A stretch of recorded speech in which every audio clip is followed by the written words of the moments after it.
So we're looking at learning outcome 5 today. Now, the learning outcome is to understand the role of technology in business communication. And we're looking at 3 assessment criteria. So 5.1 is assess how computers and other modern communication technologies help communication within companies and throughout the modern business world.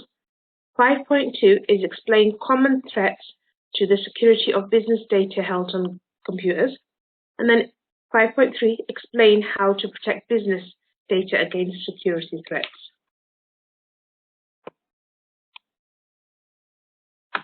So we're just going to start off with a little bit of introduction. So within this, because we're talking about technology, we're just going to see what is technology, what is the role of technology. And now we know that technology is a major part of our lives. We're constantly on our phones, communicating with each other. In earlier days, when I wanted to get in touch to email someone, I'd be going onto the laptop and so on, logging on, trying to get access to the computer, trying to dial up the internet. But now we know that I can just have every single system that I need on my phone. I can get in touch with you, any of my students or colleagues, just by a click on my phone. You know, doing emails, sending messages, accessing my Dropbox. I can even sit down and assess your work that you send to me via my phone. So we know that technology has made a big change in our lives. It's really connected us to each other. You know, it's extremely important. So in my aspect of being an educator, it's very important to me. But on the same aspect, being in the business world, you still got that same importance, you still got that same aspect where you're, you know, getting in touch with your clients, your colleagues, you're constantly on the go, and technology actually helps us do that. Now, we're going to look at the Internet of Things. Now, when we say Internet of Things, we're just really sort of describing what is on the Internet. So we know that there's objects on the Internet, physical objects on it. So we'll call those things. Those are things that are within like sensors and softwares and technologies, things that we use to connect with each other, to exchange data or any sort of devices like what we're doing right now, to be honest. So in a simple way, Internet of Things is a system of interrelated, interconnected objects that you can use to collect and transfer data wirelessly. Now, there's the top of the Internet of Things. You can, like now, I've got my heating system connected to the Internet, so I can be anywhere. I can have gone physically into the office, and if I've forgotten to turn my heating off, I can do it off through my phone. You've got those smart systems. I've got Alexa, which I can connect through the Internet. I've got a Ring doorbell, which I'm able to speak to delivery people if they ever come to the house, or anyone if I'm not in. So it really helps you to sort out your security systems. It connects your appliances. You can use it like health monitors as well. So there's a lot of things that are used, you know, via the Internet. So really, if you look around you, you'll notice there's a lot of different systems and devices that are connected. Now, when you get a moment, this PowerPoint is on Moodle. Please have a look. It's only a few minutes for this video, but it'll help you get a good clarity of the Internet of Things and how it works. So 5.1, let's go into the questions now. So it's to assess how computers and other modern communication technologies help communication within companies and throughout the modern business world. So like we've just been talking about, technology really dominates what we do and how we stay connected. You know, it's there to even influence your customers' perceptions and, you know, what they want. Now, I'll get emails from Tesco's or certain shopping places, H&M, or things that I might buy clothing for my children or accessories or anything. And I'll get an email and then they'll give me an offer and I might get enticed to go and buy something. Oh, there's 20% off, or they're giving me a £10 voucher if I spend this much money. So it really helps you stay in touch with your customers and also influence them and influence their buying behavior. So a company that doesn't invest in technologies will actually be left behind. So, you know, they're going to lose out on clients and sales. There's going to be a lot of business that you might lose out. Now, there's a lot of disadvantages to this, but there's also advantages to this, and the following slide will go through those. So the advantages are that it's instant and easy to communicate with your audience, with the people you want to get in touch with. It keeps a record, if you have emails or fax and so on. You got a large amount of information that can be conveyed through the help of emails. So if you're sending attachments or handouts or anything, it's speedy and it's easy to manage. But the disadvantage is that a cost can be high. So you might have to maintain equipment, you might need certain items that you need to use to be in touch with people. You can breach confidentiality. I mean, you can even do it easily yourself by sending your email to the wrong recipient or sending it to all instead of one person. It's very easily done. Other advantages are that everybody might have access to it, and that it depends on what the speed is, so or what sort of connection you have. So you might need that to be able to access it.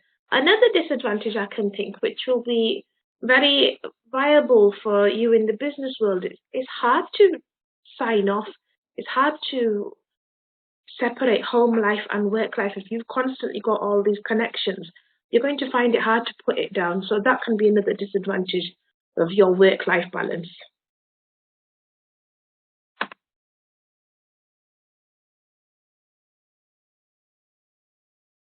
So yeah, so that was just the advantages and disadvantages of computer technologies, and we talked about a few points there. So do you want to add anything onto this section, Conrad? No, I think I'm all right. Because the things I use every day, and I've been using I'm quite good with technology, so yeah. I quite understand it. Brilliant. Thank you. So the second section, 5.2, is quite a long one. So there's about 19 slides for this. So we'll work our way through. So this is 5.2 is explain common threats to the security of business data held on computers.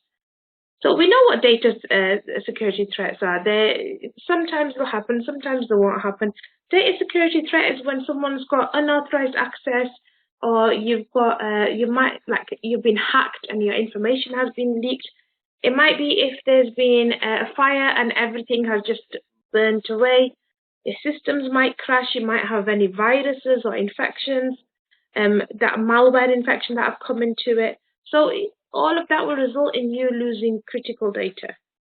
So in the following section, we're going to look at how we can protect against these, and we're going to look at some legal and ethical considerations that we should be looking into. So legal issues, there's a lot of legal issues when we're talking about use of effective information.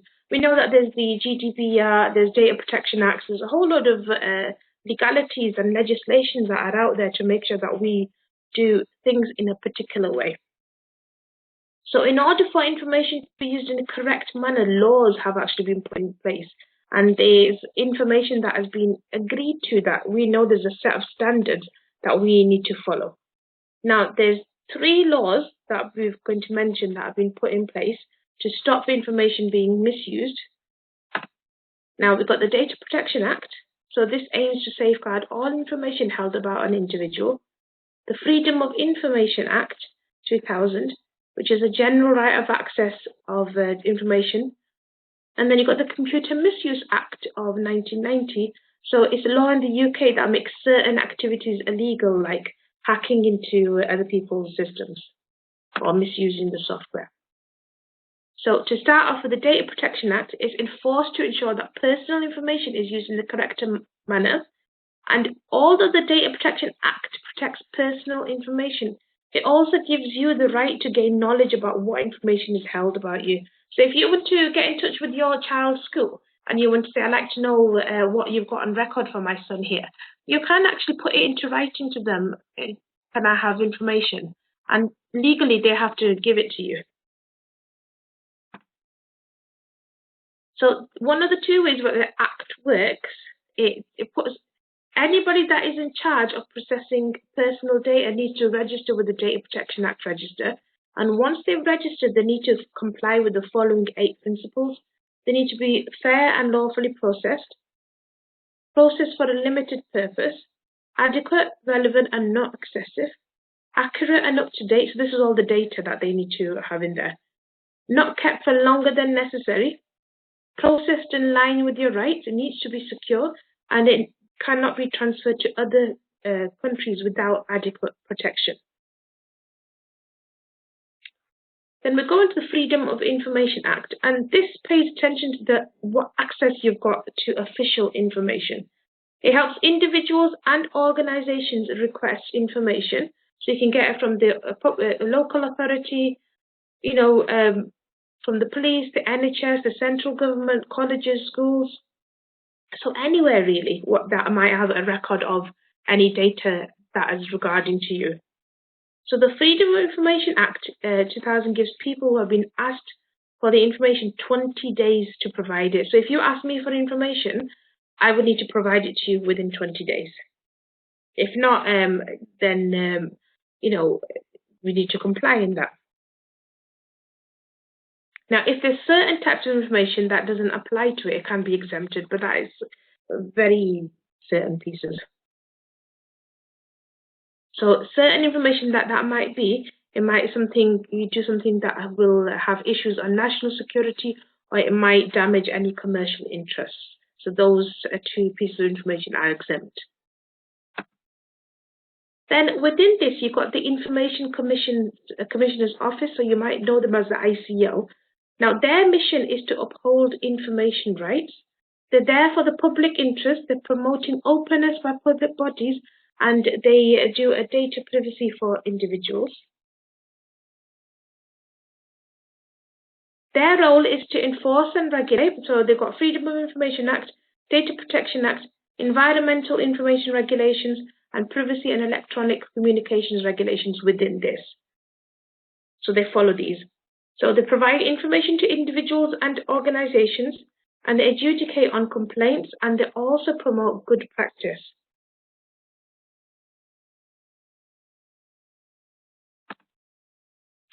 Now we're going on to the Computer Misuse Act. Now this focuses on 3 specific offences, and these are unauthorized access to any computer program or data, unauthorized access with intent to commit a serious crime, got a spelling mistake there, and then unauthorized modification of a computer's contents. Now this includes impairing a computer physically or the computer programs, and also any modifications that have been made that will make data less reliable, and if those modifications have been made without the correct authorization. So if you were to go into work today and you were trying to access a program that you know you're not allowed to have, and you use somebody else's password and user ID to it, then you're going to be not complying with the Act. Now, the 3 offences that we've just talked about are included in the Computer Misuse Act. So a minor change was made to the Police and the Justice Acts, and this actually acts with an intent to impair the operation of a computer illegal. So the small changes have been made for it. So this means that after 2006, anyone with the intentions to impair a computer operation can be legally prosecuted. So before 2006, this wasn't a thing. If you were trying to impair the operation of a computer, the police couldn't do anything about it, but now they can. And now there's 3 sections within this. So unauthorized access. So it's an offence to access a computer knowing that you're not authorized. So you could have a 6-month offence or a £5,000 fine. You got unauthorized access with intent. So an offence to commit Section 1, but with intent to commit a further arrestable offence. So you could get the arrestable offence, you could get 5 years, or you could get an unlimited fine. And then Section 3, unauthorized modification. So this is an offence to modify any computer so that you impair its operation. And you've got an arrestable offence of 5 years or an unlimited fine. So you get outlaws, this Computer Misuse Act outlaws hacking. So even if you're just curious about information, if you want to steal cards, information, and so on, or to damage something like the web defacement, it outlaws all of this. And it also outlaws computer viruses. So there's a review actually being done at the moment as to what goes within computer viruses. But the bill was failed in the Lords, so they're still reviewing it.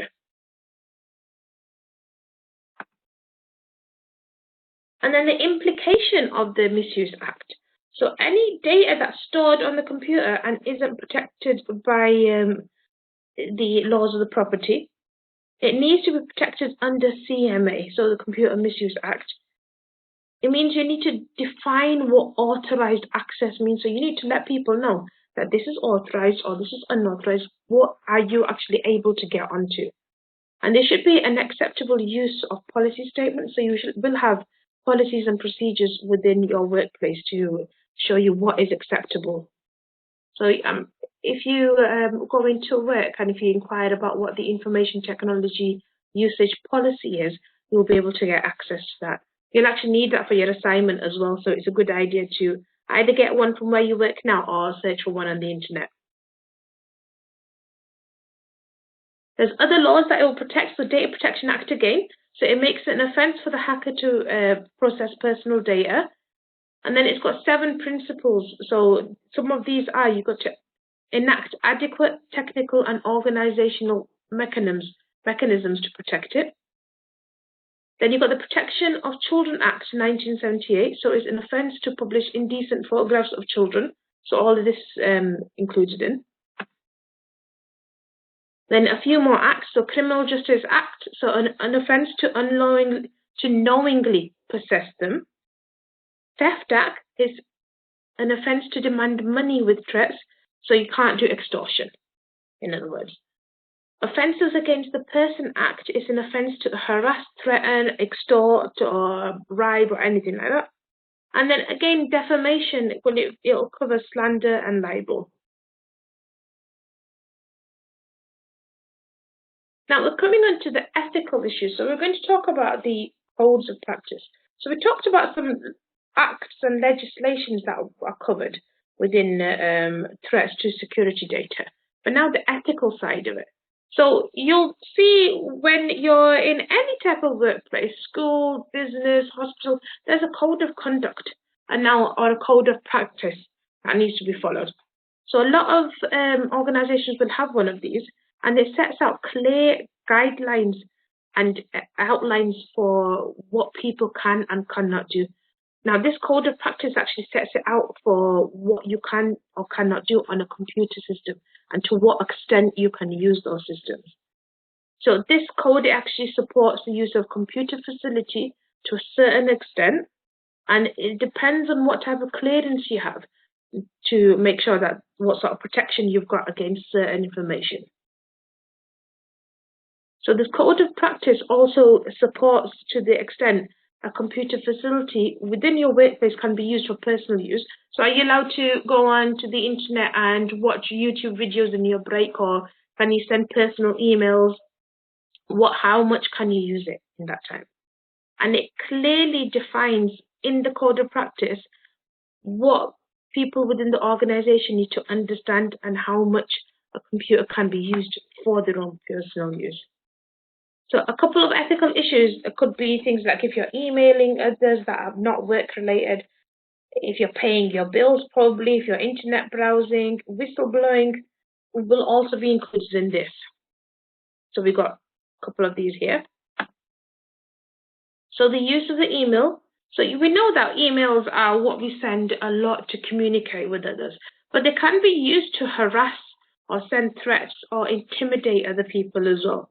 So not even in what you say, sometimes in what sort of font you use. You might use capital letters consistently throughout your emails. You might use exclamation marks. So you've really got to watch how you do certain things.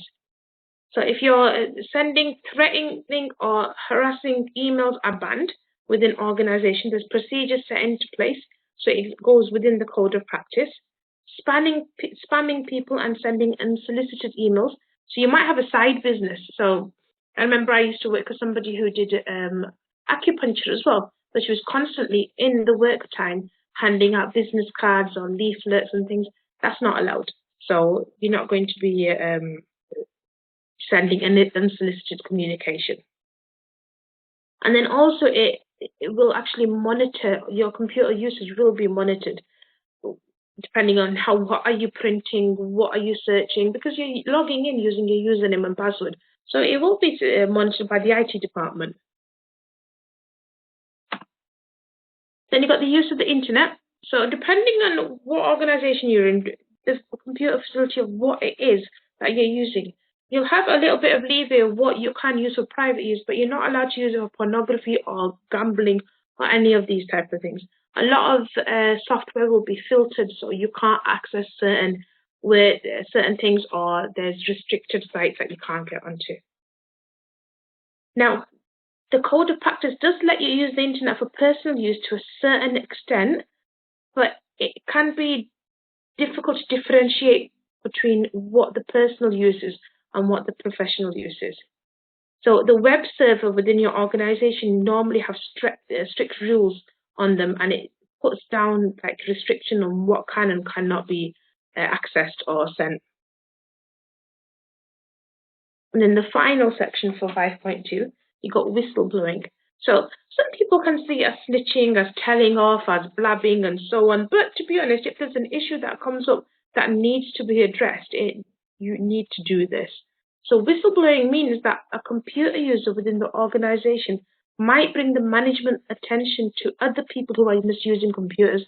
So if you see a colleague constantly going on the computer and gambling or sending personal emails or constantly watching YouTube videos, you need to go and discreetly let your management know so that they can talk about it or in whatever you feel comfortable with. Now, administrators within the IT department, they're normally protected by the code of practice. So they run their servers, and they're normally the first people that will actually check and see who is misusing it. So even though you might have noticed the person sitting next to you is constantly watching videos, the IT administrators will already know how long they're on a particular website for and what they're using it for, because everything is logged. They can keep an eye on everyone and their usage. So that was just 5.2, where we looked at threats of business data, we looked at legislations, and then we looked at some ethical issues. So are you okay with this section, Conrad? Yeah. Sorry, I just I always mute myself because I don't want to hear any background noise. Oh no, it's fine. Listening. Yeah, I'm fine. I can always go back to any section because I've got the recordings and the slides anyway. Okay, and that's fine. Brilliant. So I'll go on to 5.3. So we're doing explain how to protect business data against security threats. Now, luckily, this one isn't as long as 5.2. It's a lot shorter. So what are data security threats? So you might have something like you've got lost or damaged, data's got lost or damaged during a crash. So it might affect some hard disks. You might get corrupted data or faulty disks or power failures. You might accidentally delete something or overwrite something. Information can get lost or corrupted because of viruses. It can be hacked into. Natural disasters, if there's terrorism, war, an earthquake, a flood, any of these things could alter it. And then it can be deleted or altered by employees. So somebody who might be disgruntled and they wish to make money out of it, or they want to take revenge from the employee by putting the wrong data down. So some of these are the threats that could be faced. So security of information. So within every single organization, when you're using computer facilities, it's expected naturally that information needs to be secure. So when we're doing secure information, obviously we don't want unauthorized access. We want to be able to have people that are allowed to go into certain systems to be able to go in them. Now you'll know this, that when you go into work, there's some things that you can access that others can't. So there'll be some systems that you can go on and some systems that you can't go on. So it really depends on the needs basis. Do you need to access us or not? Now, management is overall, they are the people that are responsible. They have more access than their co-workers, and they'll be able to get certain pieces of information that maybe I won't be able to, or you won't be able to. They're also able to decide who can update information in the system, and if the data is updated incorrectly, then obviously it'll become invalid or unreliable. So they need to choose the right people to be able to update. So some organizations will let everybody look at the information. So it doesn't matter what your position is at work, you'll all have the same access or within that. But then other organizations that are a bit more complex will have a lot more complex rules and regulations. So, for example, of this is management may need to log a certain log which has to be filled in with every piece of information that has been altered or updated. So management might be able to update certain activities within a log, but one of your colleagues may not be able to do that. So anybody that is not in the management may not be able to do that. This is within a complex organization. Within a small organization, regardless of if you're in the management or not, you may all be able to access that system and log on data. So it might not be as reliable and trustworthy as it would be if you had a limited amount of people that could go in. Then you've got backups. It's very important to have regular backups. So especially with the amount of data that you get within an organization. If an issue happens, it's really good to have your hard drive backed up. So if you can do it on an external hard drive, which is put in a safe or in a safe environment, then that is the best thing. So IT departments are actually responsible for making backups, so they'll know what to do. They'll choose to do a full backup of a system, or they might do a mini backup, but they'll make sure that everything is there. And then IT departments, they're required to practice backups and restorations of the system. So just to make sure that they know what they're doing and that everything works well.